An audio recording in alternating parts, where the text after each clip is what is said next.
Hey there, and welcome to another episode of Tree Service Marketing Profits Podcast. I'm your host, Wesley Smith with treeservicedigital.com. And we've got another podcast episode today. We've got Anthony Lay from Fort Wayne, Indiana. He's going to be kind of going over how he got started in the tree service business and some of the things he's up to with consulting and teaching and training and things like that as well. And so, welcome to the podcast. If this is your first episode, like and subscribe on the YouTube channel. We put these on the YouTube channel. We put these on the podcast player. So your favorite podcast, whether it's Spotify, Apple Podcasts, Google, you name it, we're on there. And we'll get right into it. Anthony, welcome aboard, man. Thanks for Hey, sharing. how you doing? Doing well, doing well. Well, thanks, man. Thanks for joining and willing to share your story. So let's get started maybe with just how you got started in the tree service industry. Second generation climber.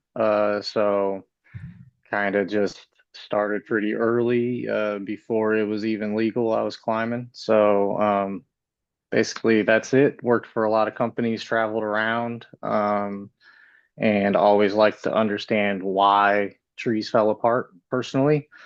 So yeah, just lots of experience all over the map, working for a lot of different people, gaining a lot of different perspectives.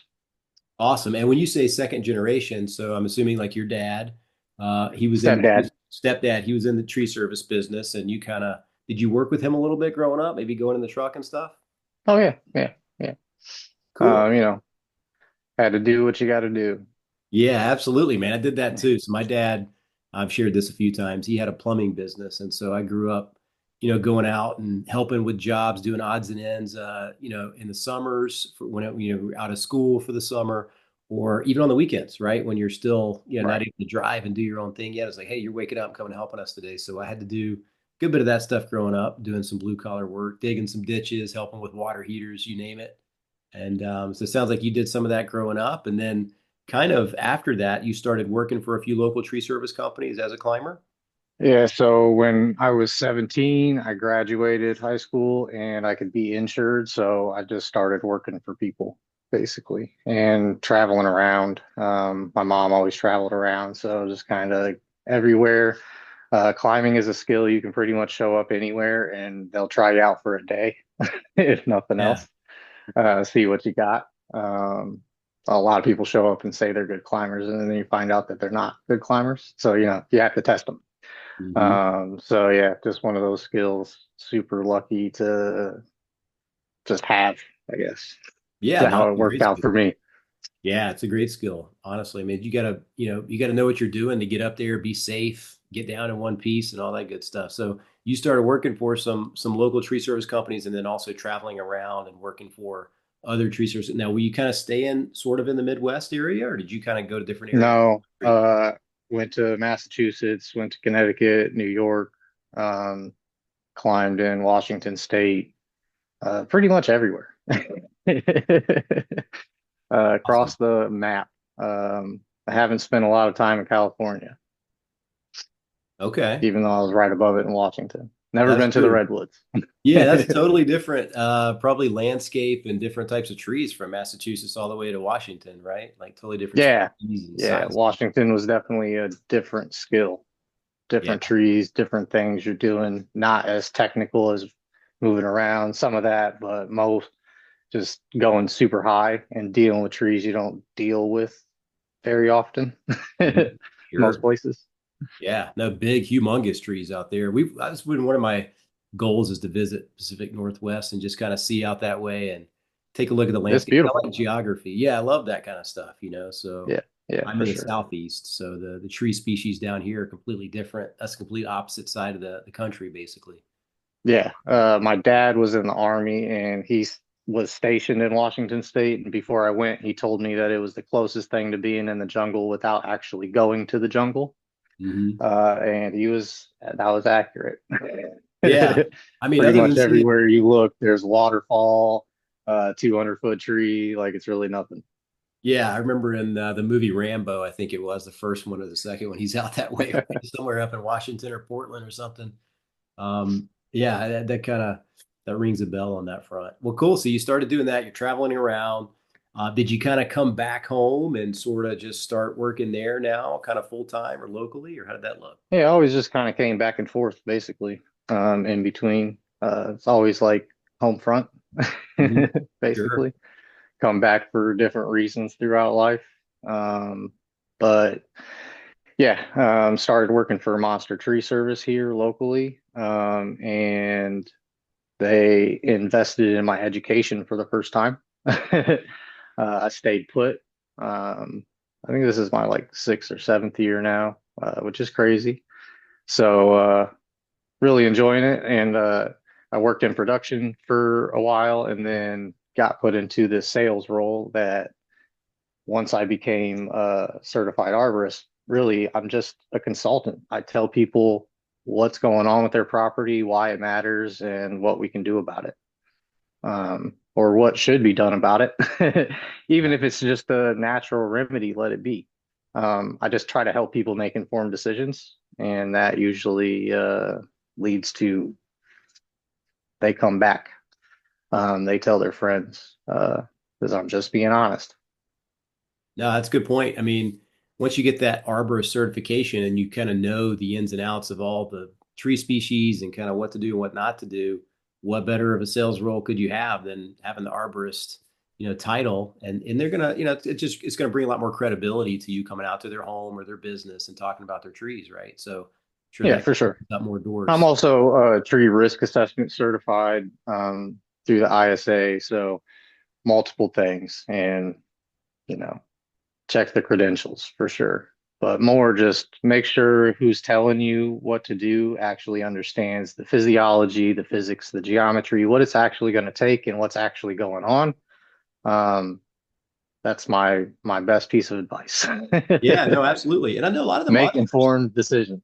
Yeah, make an informed decision and give them kind of their options, and they can kind of go the way they want to go, right? And that's a really Yeah, good point because we've worked with a few monster franchises as well over the years, and I think some of them are doing the traditional tree services, and other ones are doing both, kind of the arborist consulting, tree healthcare, plant healthcare type services too. Do you guys do kind of both? Big we do mix? everything. Yeah, Mhm. yeah, yeah. Okay. Root to crown. Good deal. Yeah, yeah. Okay, that's awesome. So been over there about 6 years, and Yeah. then sort of you since your knowledge base has increased, and like you said, you've invested in your education, or they've invested in your education too, and you've kind of gotten the arborist credentials and all those things. It's kind of branched out and opened up a new line of consulting and instructional type work. Yeah, like just the awareness. Like I feel like I was trained so well because of all the different people that I worked for, like how trees actually, like how the physiology worked, all these things that I got qualified to know. I've always known, right? Most of them.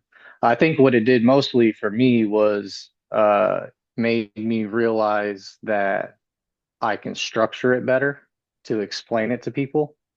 um, it put me in the situation where I was no longer just up in the tree. I know that I'm doing the right thing, and started talking to people about how to do the right thing. That I realized that not a lot of people are aware of how to do the right thing, um, especially when it comes to preservation, pruning correctly. Lots of things like soil health, the kind of things that are just kind of hillbillies with chainsaws or grandma gardener. um put all these pieces together because these trees are very big and they affect property value in all directions. Yeah, absolutely. That's good, man. That's when you can put the whole puzzle together, it's just a lot more beneficial for the homeowner or the business owner because they know what you're talking about, and they know a good solution forward, either to save the tree or hey man, this thing is a done deal. We're gonna have to take it down. So that's good to know those skills. It kind of reminds me too, when you said root to crown, it reminds me of people's health and your health in general. Like if you want to fix your health, you got to go down to the root and you got to look at what you're eating, and it's kind Yeah, of the same thing with the tree, right? You go down to the soil and you make sure all of that stuff is properly, um, you know, whatever yeah. I you mean, get and out of the even with soil. that, even if the food is available in the like given to the tree uh supplementally, right? The soil texture, the pore space, it might not allow the uptake of those nutrients, right? And then that can cause other problems. Now you're burning because they're basically a salt. So you're burning the tissue or it's leaching other places. All kinds of things go into it that, like I said, you don't need to be aware of everything. You just need to understand what's going on with your space and where this tree is or where this plant is that you want to be healthy. Yeah, yeah. Aesthetically pleasing or an actual utility, helping you with your heating and cooling bills. It goes in all directions. Absolutely. Yeah. And I remember like several years ago, I kind of saw this diagram of a tree. Only thing you see normally is just what's above the ground. But then when you see the root system is a lot of times even larger than the exterior part of the tree above ground, it just shows you Yeah, like that's so a very important part of the tree. yeah, roots go 2 to 3 times as tall as they are usually. That's not an exact science, but I mean, you can basically premise that thought that if it is vertical, it has to be anchored somehow. It's like counterbalance, just like a crane would operate. You have to be able to counterbalance that weight. So that means, you also have to consider if the tree is leaning, that there's probably more on the backside to counterbalance that. So it's a lot. But the holistic approach of every situation is different because every circumstance is different. Every tree is going to respond differently, and every environment gives them different tools to respond with. Um, so, it's a lot, but it's really simple for one property at a time, for one person or two people to understand, okay, so this is where we're at, and this is what we need. The solutions are rather simple after that. Yeah. Yeah, that's good. I mean, I think there's a big push too, or I know there's a big push because the industry's growing every year by a pretty high percentage. But there's a big push for this arborist consulting and plant healthcare, tree healthcare side of the business versus just the traditional tree services, tree trimming, tree removal, land clearing, things like that. Because people, they want to save the trees a lot of times. They want to keep the trees. They don't want to just kind of come in and rip them, and remove them all the time. And so I think there's a big kind of swing that direction, especially. I've definitely seen that since COVID, a big spike in awareness in general. People are becoming more aware of their impact because we all got to sit around for a little bit. Yeah. Yeah. Like my life barely changed, but also it's when I switched into this sales consultant role. So even I was allowed to slow down. I was no longer just up there doing the work. I was able to think.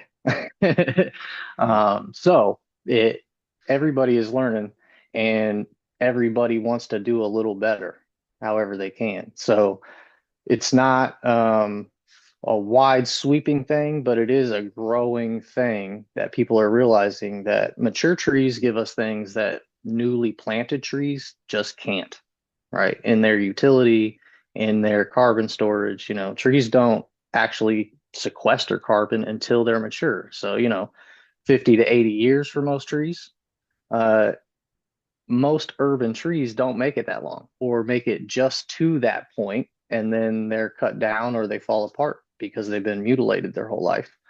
People are starting to understand that because we're seeing all the older oak trees fall in all these big storms sweeping across the US. So everybody's starting to become aware of the fact that, okay, this happened because this happened 2 or 3 or 4 decades ago. Trees take a long time to show us that they're stressed. So it takes a long time to actually see the signs of that stress. Usually people see the problem when the tree fails or the part of the tree fails. Yeah. And then somebody maybe like me shows up and says, "Oh yeah, this happened because this happened."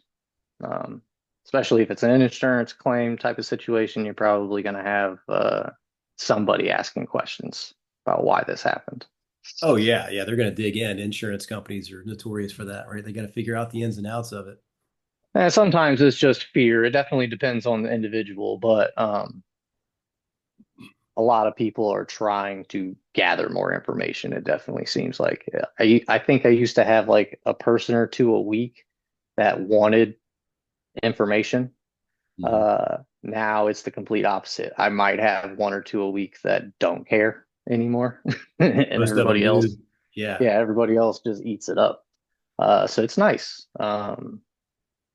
making an impact. People are trying to make an impact. So it's pretty nice. Yeah, well, I think the tree care industry is evolving, and that's a good thing. It reminds me of my mom and I. We got a few rental properties, and we had this property, and a tree had fallen from the neighbor's yard into our yard and onto kind of the kitchen side of the house. And so it kind of knocked out part of the kitchen and some of the roofing and the gutters and everything else. And so it was an insurance claim. And basically what the insurance claim adjuster said when they came out, they were like, well, if you can prove that the neighbor neglected to treat or remove a dead or diseased tree, then it would be their responsibility for their insurance. If not, then it's going to be your responsibility because it's on your property, even though it was Yeah. the neighbor's tree. So I guess Yeah. every state's a little different with that rule and that It law. pretty much is universal from what I understand. Basically, if it doesn't matter who owns the standing part of the tree, because as we just talked about, the root system goes 2 to 3 times that high. So in actuality, in a court case, it gets very convoluted about who owns that tree. Because the street department may own part of that tree, multiple neighbors might own part of that tree, city utility easements, water department, street department, all these individuals could own part of that tree. So instead, they just call it an act of God. It doesn't matter who owns the tree. All it matters is whose property it lands on. If it lands on your house, then your insurance company is going to cover. If they're going to cover it, they're the ones that are going to cover it, unless you already have something in writing from an arborist or some kind of professional tree risk assessor that says this tree is actively failing. You serve them that warning, basically, that the fact that a professional told you that this is not a good situation. You have that in writing already, and then something happens, then you have a leg to stand on in court. Other than that, it gets messy. Not that it's impossible to prove, but it's better to have it ahead of time. So, if you have a neighbor with a tree that you have in question, talk to an arborist, talk to a few, get some advice, and make sure you understand what's going on. That's Ask interesting. questions.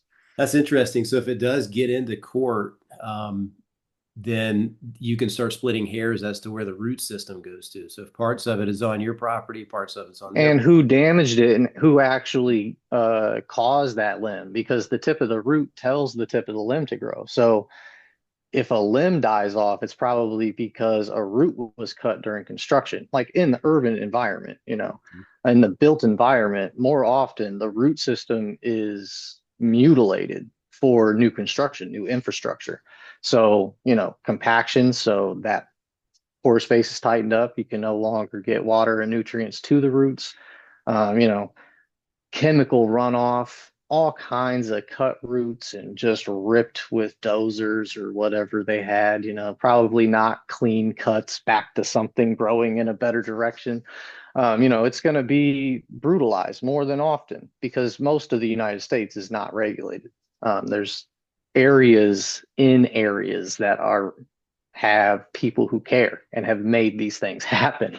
But most areas just don't have that. So it's not like you have arborists involved in the pre-construction and construction and post-construction phase of things, making sure that people adhere to protection zones or, whatever is needed for that project. So, the limb dies off. Eventually that root dies off because it was improperly cut or damaged. The limb ends up dying off, and then it falls on your roof. These things take time, maybe a couple decades, depending on how big that limb was, right? Um, Trees store carbon, they make energy from sun, so they can look fine for a long time, but their energy is just being depleted. That savings account, if it can't keep up with demand because things aren't moving like they should, or it's not sunny or whatever's going on, they're going to show stress. But most people probably aren't going to notice those signs until it's too late. Well, and some Um, of you them are know, internal where you can't even see them. So right. Yeah, I mean yeah, that's where the problem starts usually. yeah.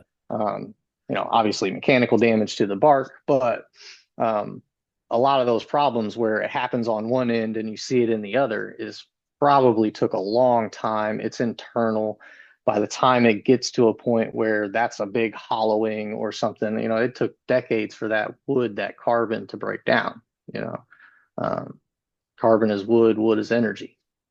Yeah, yeah, no, that's true. And so this one, wrapping that part up, yeah, when it fell on our property and it hit, our insurance claim was quick to go ahead and clean it up and fix everything. So Yeah. we didn't have to really deal with any of the, drama with the neighbors or anything like that. But that was one of the things that was interesting because you don't really know these things until it happens. Like, hey, if a tree falls on my property and it destroys my property, then what do you do? So you don't Yeah. realize if Yeah. it's the neighbor's issue or not. And For then sure. the next thing was when we moved into this house we're in now, there was about, gosh, there was 8 or 10 just massive oak trees in the backyard, and they were really getting close to the house. And we wanted to pour, a concrete patio in the back, coming out of the basement. And so we noticed that the root system was just incredibly large, from these trees. They were coming up into the house almost. So it was like, if we don't get rid of, and then, we wanted to create a backyard space with sod and things like that. And the landscapers were like, well, if you don't remove most of them, then you're not going to have enough sunlight, blah, blah, blah. So we Yeah. had to remove a lot of trees when we didn't want to, but we did. And he found a tree when they were assessing them that was hollow on the interior, and it was probably one big storm away from falling down. It was a massive tree. Well, Maybe. this was a I middle, mean, but I have a bit of a new view on hollowings. Just from my experience. It's like the interior wood isn't the alive part of the wood. That's where the carbon is stored. That's the bank account, right? It's also communication lines through the different sections of the tree, but mostly it's the bank account. So it doesn't do much biologically. Um, it helps respond to problems, though. But the outer part of the tree, the cambium, the cells that are actively pushing water and nutrients, actively dividing to and responding to problems, that's where the action happens. So when you have interior hollowings, it can, depending on the load it takes, obviously, but it's like losing the concrete, but you keep the rebar, so they mhm, become a lot more flexible. I feel like, I see. excessive loading is the straw that breaks every camel's back. But there's a lot that goes into that. How long was that lever arm? Could that lever arm have been shortened up to mitigate the risk of that thing ever being able to fall? So there's lots of things that, most people just don't understand tree physiology. They don't understand, the physics and geometry behind how these loading events affect each different kind of tree, because they're all different fibers and different fiber length, and they all break and die a certain way. You have to understand that specific tree to really know how it's going to respond, or how it should respond. Yeah, It's yeah. nature, so it's diverse. Not everybody's the same. Just like us, every tree is an individual. So could be two of the same trees right next to each other with the same problems, the same environmental factors, whatever, but one may respond differently than the other. Just like us, I may get pneumonia and be sick. You might get pneumonia and be fine. Mhm. True. No, it's a good analogy. Yeah, for sure. I mean, they're all different. So yeah, that was a massive project, and then on top of that, having to lay the sod, that was a big time thing, and we didn't want to get rid of them. We kept the ones that we could keep for sure.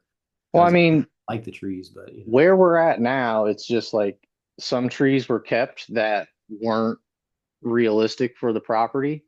Um, some trees have already taken too much abuse, and they're keep them for as long as you can, but more than likely they're not going to make it.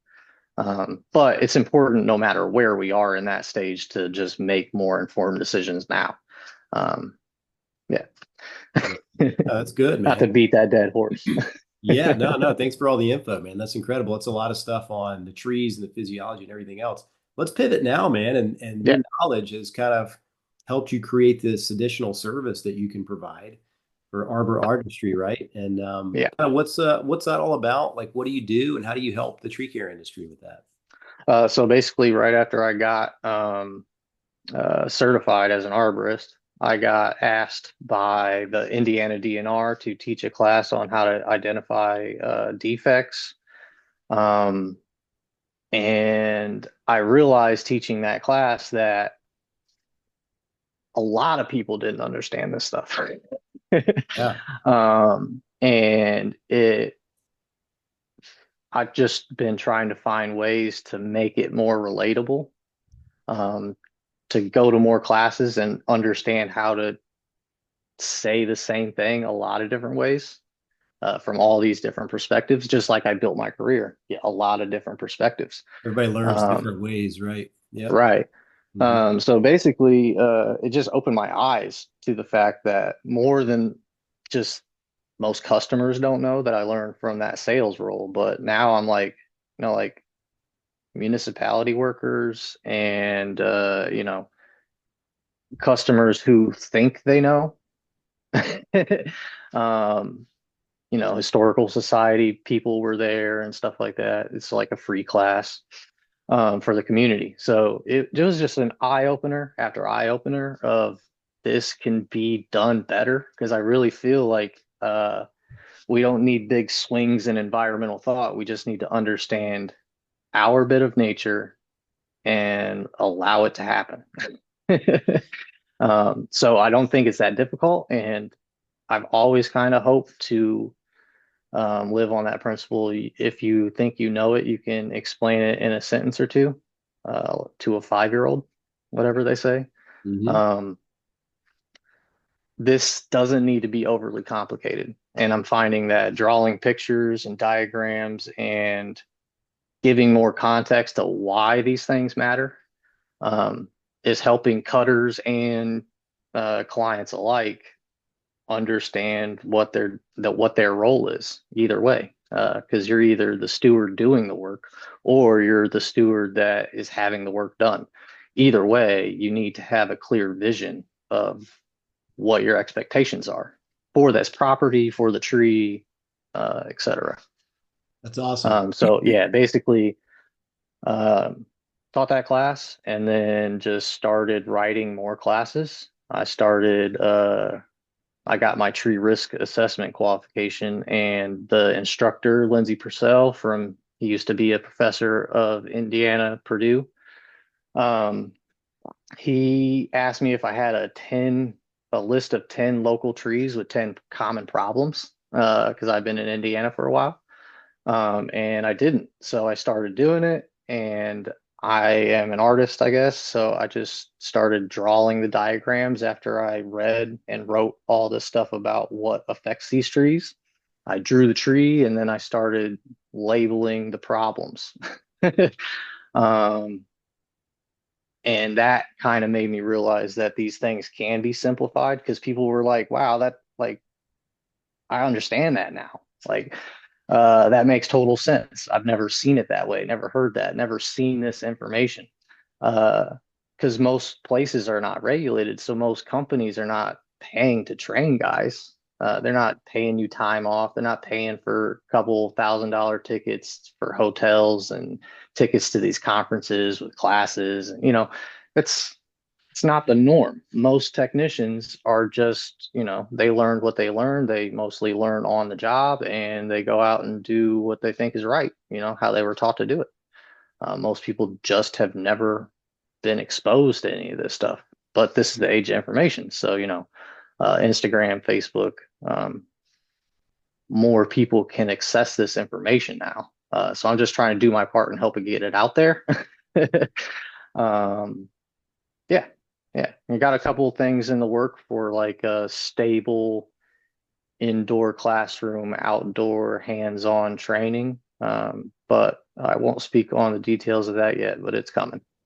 Cool. Well, that's great. Thanks for sharing that, man. So, like anybody watching this video, if you do kind of move forward with your education in the tree care industry, tree service industry, and you get that arbor certification, start accumulating that knowledge, and then get real hands-on knowledge in the field, you may get reached out to do a class. Like the DNR reached out to Anthony there to do a class. Have you guys ever had any kind of, if you're watching this video, have you guys ever had any kind of anybody reach out for you to do any kind of instructional video? Comment on the video, let us know. We'll reply back to it as well. But that's really cool. It opens up doors down the road just by acquiring more knowledge instead of just staying the same, staying rigid, and doing the traditional trimming, pruning, removal. You're learning more of the Yeah. physiology of the trees and what causes this and what causes people are interested in that kind of thing, right? So opens Yeah, up doors. especially when it's simplified. And as I draw these pictures, as I do these trees, I am still learning new stuff. Like nobody can know it all, and that's why we have to communicate. And that's why I try to bring in as many perspectives as I can about the same subject because we all see things a little differently. Even if we agree on something, we got there on two different emotional pathways. We don't see things exactly the same. We had different things happen to us on our way there. So, you can never know it all, and communication is key. You have to be able to have that understanding to be able to make that informed decision, you know. And that's why I said talk to a few different people and make sure you're Yeah. comfortable with what you're being told. Yeah, because, you know, I'm a very tree centric kind of person. So, you might not get the same advice from somebody else. Um, Fear is a selling point. Yeah, yeah, absolutely. Um, so, Well, it it's been sounds that like way for a while. yeah, it sounds like you've accumulated a lot of knowledge and you can really help a lot of folks out. It sounds like with arbor artistry, you guys get into kind of climbing and rigging, the science behind tree care, ground operations. You speak a little bit about that and maybe how you can help anybody watching that may need your consulting services to help their tree service business kind of increase their reach, increase their knowledge base. Yeah, so basically, body position while climbing, knowing the tree you're working with so you understand the forces you're applying to it and how you can use the tree and uh, gravity in your favor instead of fighting you. So that comes into using your body holistically while you're climbing, try to concentrate on using all four quadrants, breathing correctly, all the things to make sure that your tool, your body, your number one tool for this job, is being used optimally. So you can do this for a lot longer than maybe people think you should. I hope to Yeah, climb yeah. till I'm dead. So basically that goes into the rigging, same forces and vectors and you're applying to this system. So, things that you need to keep static and real low over a roof, you can't let it move too much when you take that thing off the tree. Um, Knotless rigging, I mean, all the things with rigging. If you do this work, you know what you need. Um, and just the more holistic education of why we prune a certain way. Keeping them alive and healthy is definitely my number one passion. Working at the periphery of the tree, reducing lever arms where it's needed, um, cutting back to stuff that's growing in a better direction or orientation. All these things that aren't commonly thought about, how many growth segments you are reducing back to, uh, how vigorous is that tree? Now, how long is it going to be before it's right back in that same situation? Are we cutting back to something that's growing in a better direction or orientation? Just things to think about more holistically as the operation is happening. Um, that's what I more try to give more context to the situation that isn't often thought about, but in the long run will have consequences if not thought about. Good. Yeah, that's If, good stuff. And tell the audience maybe what that would look like. Can they reach out to you from any part of the country if they need consulting yeah, I mean, services? so I have basically presentations on all these things, and this can be a classroom setting with like a whiteboard or a chalkboard, something behind me to draw pictures. It's the easiest way to learn, especially for tree workers. Most tree workers don't have a lot of classroom experience and don't learn that way anyways. So they're more visual, hands-on. So a little bit of classroom and then outside exercises, hands-on, actual skill training. Um, all the things, whatever. I love trees and helping people do better. That's great, man. That's good stuff. No, thanks for sharing. So, I mean, yeah, I think this is very beneficial for the industry as more people willing to share their knowledge and then help kind of lift up and bring up other tree service companies that are willing to do the same thing. help me help you. Yeah. Yeah, that's Um, what it's all about. yeah. And I mean, uh, I just want the other part of the education thing is the money aspect. These classes, these conferences, they're expensive. Not only the time off of work, not only the hotels, not only food out of town, but the classes themselves are expensive, even if you can put in the travel. So I'm just trying to make it more accessible, which means my main goal is just to do it as cheaply as possible so that more people can actually do it. Um, Especially in my area, travel costs for other places. I'm a reasonable man, but I need what I need. Sure. So just talk to me. Everything is a little bit different, and everybody's needs are going to be a little bit more detailed. Most companies that have been actively doing this aren't going to need ground to sky education, but filling those holes that are missing, that's what's really important to me. Not just getting somebody to buy a class, but getting somebody to understand something in a new way and do better in the long run. Because like I said, we need to keep trees not just up to maturity, but well past maturity. Just from an investment standpoint, if I put 60 years into a tree and it dies at age 70, I got 10 years out of a 70-year investment. That's the math doesn't math. So we need to do better. Like this is obvious. So, just a little awareness. That's great, man. Well, how can people reach out to you? Do you want to share your information or contact info or website or something like that? Yeah, so I have a website, Fort Wayne Arborist, .org. And my Facebook and Instagram is Fort Wayne Arborist or Arbor Artistry or just my name, Anthony Lay. All those ways will get you there. Um, yeah. Good, man. No, this has been great. Thanks for sharing. I want to be respectful of your time, man. I know we both Yeah. have busy No worries. schedules, and this has been awesome. It really helps the community and the audience and the tree care industry as a whole when people share kind of what they're doing, their backstory on the tree service industry, what they're doing today, how they're helping educate others. So it's been great. If you guys are watching this on YouTube, like and subscribe to our channel. We got plenty more interviews coming up and marketing episodes about how you can best position your tree service company in your local area and podcast episodes as well. But Anthony, thanks so much for joining us today, man. And we'll get this shared on social media. We'll get it on the YouTube channel and things like that. And we'll make sure to put your contact info in the description of the video there, man. Thanks so All much. right, brother. Thank you. It was a All good right. time. Thank you. All See ya. right. Bye-bye. Thanks.